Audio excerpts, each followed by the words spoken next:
Hi everybody, Grandad here again. And what am I up to today? Well, today we're going to have a little look at some more of my collection of specimens that I've got. Now, when I was a child, and really all my life, I've been fascinated by teeth. Now, it started, I suppose, way back when I was a child, and my father was having false teeth done, and as it happened, we'd got a dentist in the family, and he came to make a pair of false teeth for my father. And I watched the process of how he went about making molds, taking molds of teeth, and making the actual, because he was a dental, he wasn't really a dentist that pulled teeth, he was a dental mechanic who actually made false teeth. So he made my father's false teeth, and so ever since then I've had a sort of a fascination with teeth, and anything that's got teeth I would collect. Now I'll bring in now my little friend here just to show you. This is not real, it's a plastic skull, and obviously it's got a moving jaw, but it demonstrates very well teeth. Now, in a normal sort of human jaw, we've got teeth, obviously, and there's about 16 on an average person. I mean, some people have more, some have less, but on average, the amount of teeth in each jaw, the bottom jaw and the upper jaw, there's about 16 individual teeth, and they are different names for these teeth. The front teeth, the ones in the front here, they call incisors. Now, I'm not sure what they call the little tooth at the side here, where in an animal they would be the sort of canine teeth, but we've still got a tooth there which is very much like a canine teeth, and in some people the canine type teeth are quite pronounced and they stick up, and that's probably how Dracula got his reputation for someone who sucked blood, because his teeth were long, and so we've got still remains of what would have been fangs. And in the back we've got what they call molars. That's the teeth in the back here. These are for grinding and chewing. And of course we've got at the very back what they call the wisdom teeth, which I don't think they are on this particular model, but some people have wisdom teeth, some don't, I don't know. Now, one thing about the teeth of man, the joint which makes this jawbone go up and down is very flexible, so that this is actually on a bit of elastic and it's hooked in, so I can't move it very much, but it means that the jaw can move about and sort of chew and masticate the food. So our teeth are designed for biting and chewing and grinding up of various food items. Now, I'm sure back in prehistoric times, when man was still a member of the ape family, because I've no doubt that Darwin was right when he said that man is evolved from ape-type ancestors. They may not have been exactly like apes, but they may have been a creature that was sort of midway between a human-type animal, Neanderthals, or people of the Stone Age type peoples. And we evolved and lost our canines, the fangs, which monkeys and things still have today, but there is a remnant there, that the tooth just beyond the incisors is slightly different. So that might be something that goes back to when man needed more powerful teeth and fangs for eating. Now, animals which rely on catching their own food. And I've got an example here which is a real skull, and this is a member of the cat family. Now this animal, I don't know whether it was a leopard or a tiger or a cheetah or a panther, I'm not sure, because I actually bought this and I'm not sure where it actually came from. It probably came from a zoo or something, but I managed to be able to get in this and found out what it was. And I've got several animals of this sort of ilk. I've got badger, and I've got other little rodents somewhere about in my collection, and I couldn't find them for this particular video, but if I see them in the future I may bring them and include them in some videos that I do later on.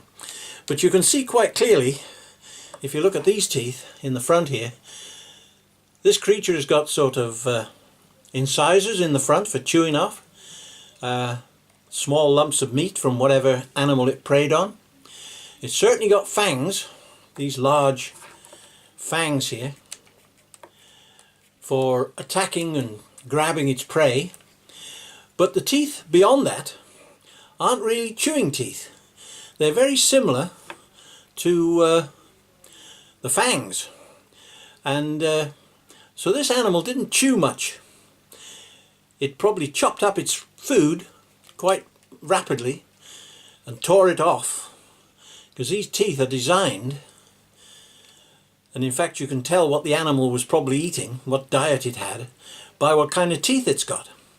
Now this hasn't got teeth like a human being, where you've got flat teeth for grinding up food. So this was a meat eater, and he would have torn lumps of flesh off and probably swallowed them whole. There wouldn't have been much chewing and masticating of the food. It would have just swallowed it down whole. Now that's some sort of cat, as I say, a cheetah. Now I've got another animal here which is a true fossil because it's in stone. Now this is not going to be so easy to see because it's fossilized, but if I can bring this over and show you this animal, and it comes in two pieces, and you can see, if you perhaps be able to see the two jaw bones here. These two areas here are the lower jaw bones making up the jaw of this animal, but you can see the teeth quite clearly in the side here. Hopefully you can see the teeth. Now these teeth, there's no fangs, they're just sort of what you could call molars, and they go right from the very front of the mouth, because this is the very front of the mouth. They go right from the very front of the mouth all the way through. So this was probably a grass eating animal, or sort of brush and small plants which you could get into its mouth and grind up and chew up. Now this is actually the remains of a skull of a creature known as an orthodont. Now this was a sort of a sheep-like goat creature. I tried to find a picture of one, but I couldn't find it when I looked on the internet. But they're actually called orthodonts. And it's a sort of a goat type sheep kind of a creature. But it certainly lived on grass and leaves and small plants. So it didn't need to have sort of chewing teeth or incisors to attack prey. It wasn't a meat eater. Now, there are other animals which, when you're talking about teeth, I was talking in a video just recently about a cave bear, which I found in the Mendip Hills in Somerset. And I've got some more of his teeth in here. These weren't in the original video that I did. But you can see that the cave bear, apart from having big fangs, which I showed, had molars. So the cave bear would attack his prey and would chew him up very similar way to a human. They've got incisors in the front, fangs to attack, and molars to chew. So that would be the cave bear.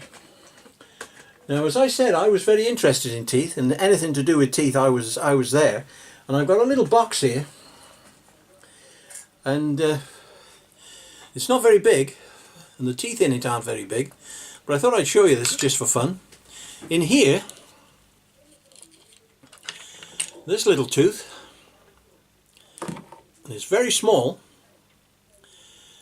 I don't know whether I'm going to be able to get it on camera. I'll try to. This little tooth has got a big filling in the side, and it's a human tooth, and believe it or not, it's one of my teeth. It's actually one of my teeth. I went to the dentist and had a tooth pulled, and I asked the dentist if I could keep it, and he very kindly let me keep it. So I've got one of my own teeth there. Now, also in this little box, I've got another tooth, and it's only the root. It's a tiny tooth, but it's a human tooth again, and originally it had a gold crown on it. And one time when I was feeling a bit hard up, I thought, well, I'd cash that gold in, and I actually sold it. So I broke the crown off this tooth and sold it. I regret it now a bit. I wish I'd have kept it as one tooth, because this is actually a tooth of my father. I've actually got one of his teeth. Although, as I say, I robbed the crown, the gold crown. I kept it because it was had a gold crown on it. But I took the crown off and sold it, which is a pity. I wish I hadn't done that, really. And so, teeth are very, very interesting to me. I love teeth.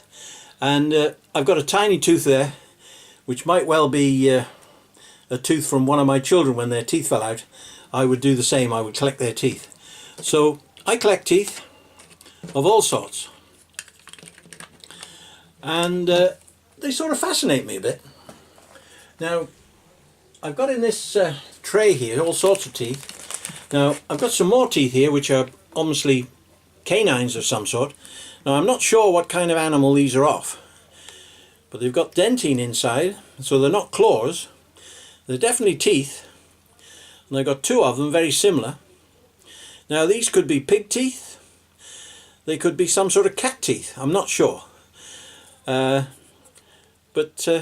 those are two canine teeth from some animal, possibly pig, I don't know. Because pigs have got some pretty fierce looking teeth when you'll examine them. Now, another tooth that you come across when you're searching around in fields and, like I do, metal detecting and all sorts, and it's this kind of tooth. Now, I wonder if anyone can guess what this kind of tooth is. It's still very much a tooth. It's not fossilized in this particular case. But this is actually a horse tooth. And they're very big. A very big horse tooth. Now, they eat grass and stuff, so they haven't got incisors. They've got teeth that look like this, and most of the teeth of this sort are horse teeth. Now, I've got some more here, which are very similar. And these are a little bit more fossilized, but they're almost certainly horse teeth. Now, my sister went abroad to America, and I know a lot of people in America watch these videos, so I thought I'd show you a few American teeth. Now, whether you find them in England or in America, horse teeth look very similar. Now, these are actually true fossils. They've turned to stone, but even so, you can tell by the looking at them that these are actually horse teeth, and I think she found them somewhere in Florida where she went on a fossil hunting trip, and I'll be showing you some more fossils that she actually found on her trip to America. But these are fossilized horse teeth, and they're quite interesting. Now, not all animals have teeth in a conventional way. There are animals that live in the sea which have different kinds of teeth. Now, one of the teeth that you find on animals in the sea, for instance a stingray, and I've got some stingray teeth, but they don't call them teeth when they're in a stingray's mouth. They call them plates. Now, if I can open this bag, not terribly easy. and tip out these little stingray plates. Now they're not easy to see, but I'll try and show them, and I'll show you some pictures in a minute which may explain what they're like. They're sort of a flat tooth, and it's made up of like little ribs, I suppose you'd say. But those are the teeth, or the plates that make up the teeth, or the equivalent of teeth in stingrays. Now I believe these came from America. My sister brought them back. Now she happened to be lucky enough to find a very rare fossil while she was in America, and it's this one. Now it looks very much similar to those ray teeth which I showed you, but this is slightly different.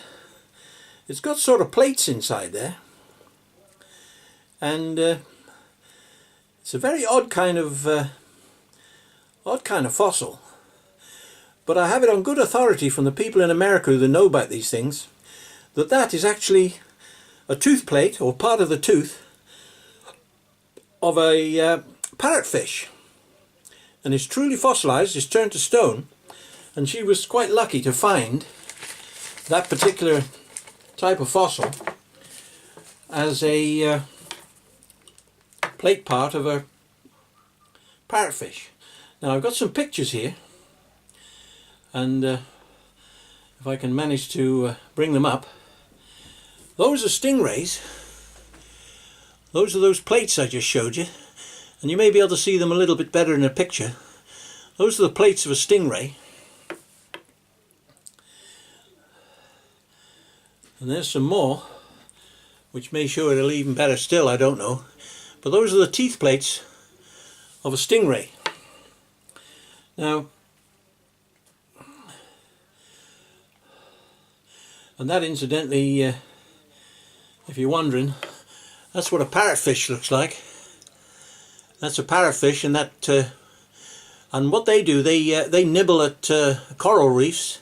There's a whole range of creatures that live in the sea that live on coral, and their teeth are more like grindstones. They grind up coral reefs, and therefore, and there's another picture of another coral reef nibbler, another parrotfish, I think that is, and that's what they look like.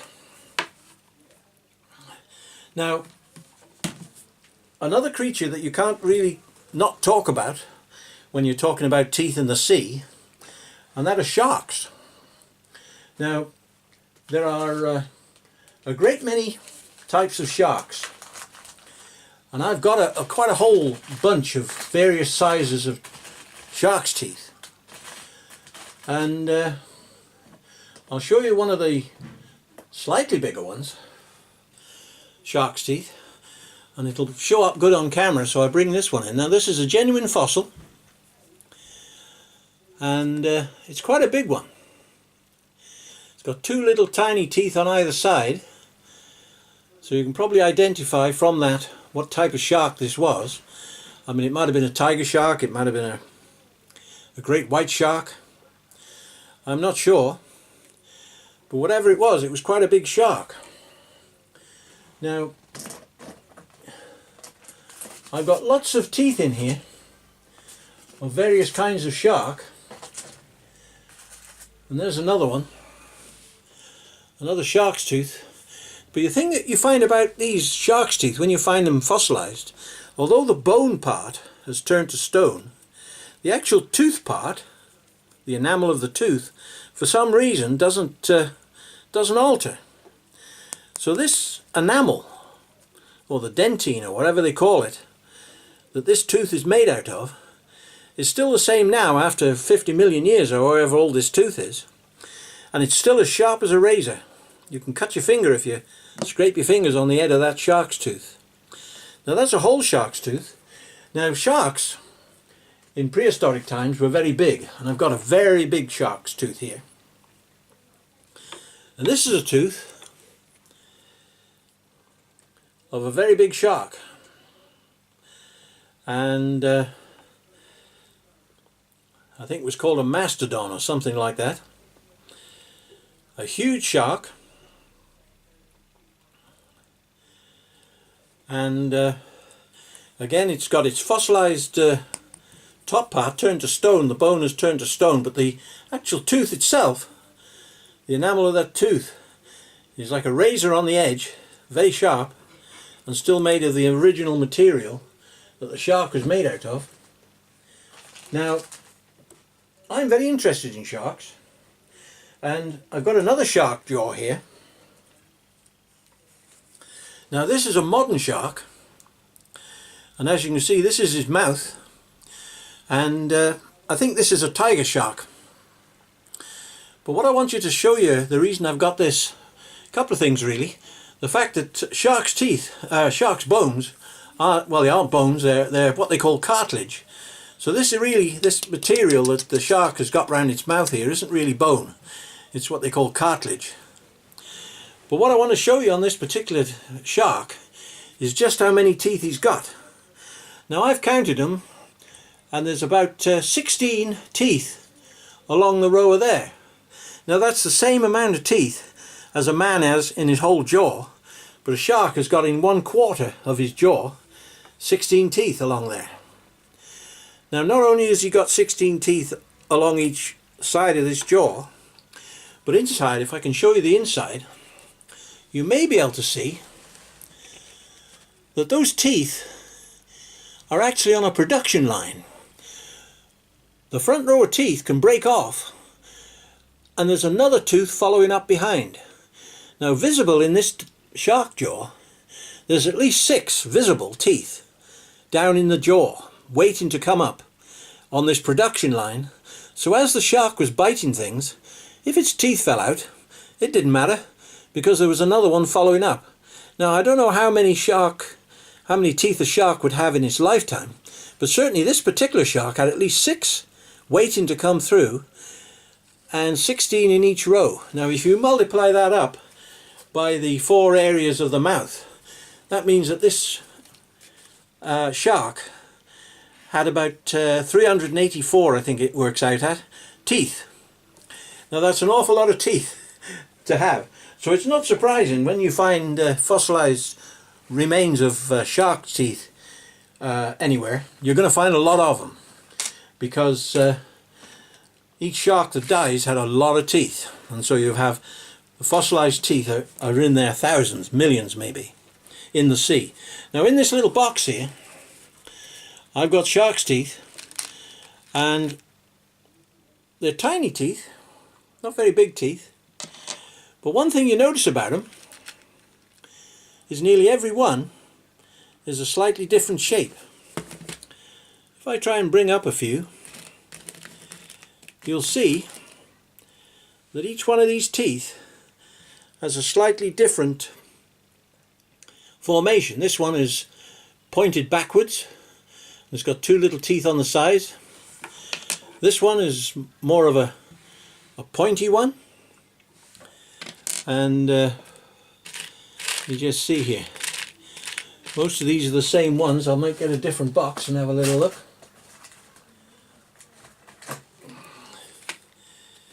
These in here are more like the tiger shark, but the point I'm trying to make is that every kind of shark in the sea, and there's a lot of sharks in the sea,